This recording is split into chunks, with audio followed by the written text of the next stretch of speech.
The Autumn Flit, from Jan Struther's Mrs. Miniver. "Where on earth is Vin?" asked Mrs. Miniver. The car was standing at the door of Starling's, ready to take them all back to London. The luggage boot was filled to overflowing with the well-known paraphernalia of a nursery flit.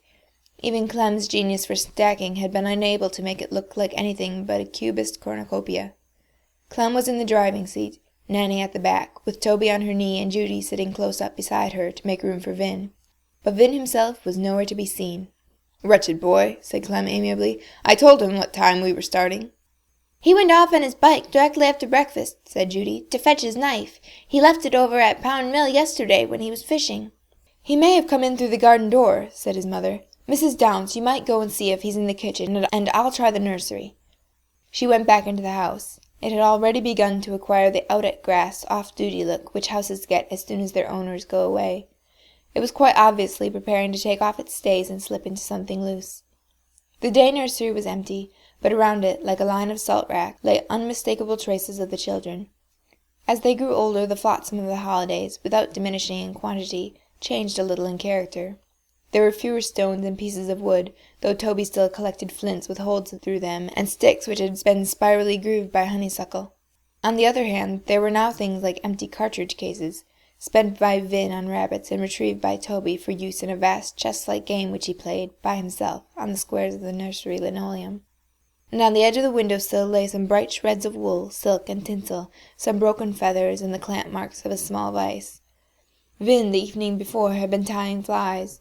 Having run out of proper materials, he had had to fall back on the contents of the toy cupboard, and with great ingenuity he had produced something which looked at first sight like an Alexandra, but which was really, he admitted, a red Indian and gollywog. Of Judy the traces were less conspicuous. Her activities were mostly personal and required little gear. But just occasionally she too was bitten with the boy's mania for making things, and when that happened she got it badly. A few days ago someone had described in the Children's Hour how to make a reed pipe out of a jointed wheat stalk, or, failing that, out of a drinking straw with a blob of sealing wax at one end. The farms immediately round Starling's were all pasture and hops, so she begged a packet of straws for Mrs. Downs, and used up every one of them. To make the vibrating tongue was fairly easy, but to space the 6-finger hold so as to get a sol-fa scale proved to be a matter of trial and error, exasperating to herself and excruciating to her hearers. She cut her left hand and burnt her right one. The floor became littered with small square chips of straw. There was one now, lurking under the table. Every half hour or so there would be heard a tentative tweedling cadence, full of quarter tones and other exotic intervals. Then as sighs she snipped off the unsuccessful part of the pipe and threw it away. The top half she thoughtfully preserved as a squeaker for Toby. Just before bedtime the next day she managed to produce a pipe on which, by overblowing a little on the la, she could give a recognizable rendering of "Drink to me only." As it happened, that day had been for the grown-ups one of great tension and anxiety, with the threat of war hanging like a leaden nimbus in the air. And Mrs. Miniver had drawn a curious comfort from watching Judy's small intent face bent hour after hour over her delicate and absorbing task. International tempers might flame or cool. The turning kaleidoscope of time might throw mankind's little colored scraps of belief into new patterns, new ideologies. But the length of the vibrating column of air which, in a tube of a given caliber, would produce C natural, that was one of the fixed things. And it wasn't the fault of the scientists, was it, if the people for whom they made the pipes chose to play dangerous tunes? She went back to the car, and at the same moment Vin appeared from the direction of the bicycle shed, very much out of breath. "Sorry," he said shortly, and scrambled into the place beside Judy. Mrs. Miniver got in too.